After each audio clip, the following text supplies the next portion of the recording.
এক ছিল এক কাক।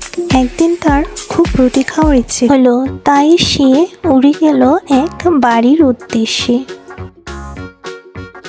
এখানে গিয়ে সে একটি ঘরের চালের মধ্যে বসলো। সে বাড়িতে রুটি বানানো হচ্ছিল, তাই সে সেই চালের মধ্যে বসলো। আর তখনই একটি বাচ্চা মেয়ে রুটি হাতে নিয়ে বাইরে আসলো। তারপর কাকটি দেখে বাচ্চা মেয়েটির থেকে ছু মেরে সেই রুটিটা নিয়ে গেল।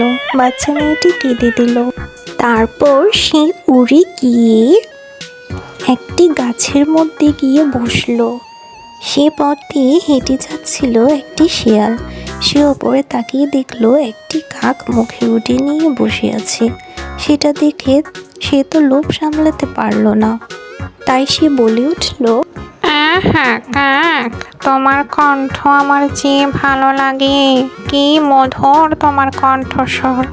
তা আজকে আমাকে একটা গান গেয়ে শোনাও না, তোমার গান শুনি। এই কথা শোনার পর কাকের মনটা গর্বে ভরে উঠল।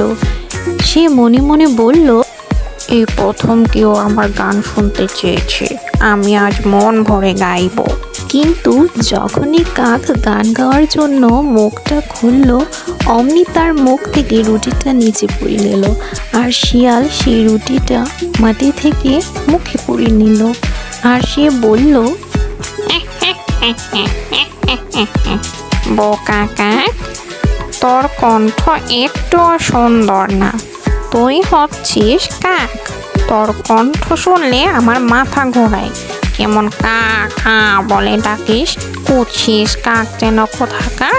তোর গান কে শুনবে? আমি তো এটা খাওয়ার জন্য তোকে মিথ্যে কথা বলেছিলাম। বোকা কাক।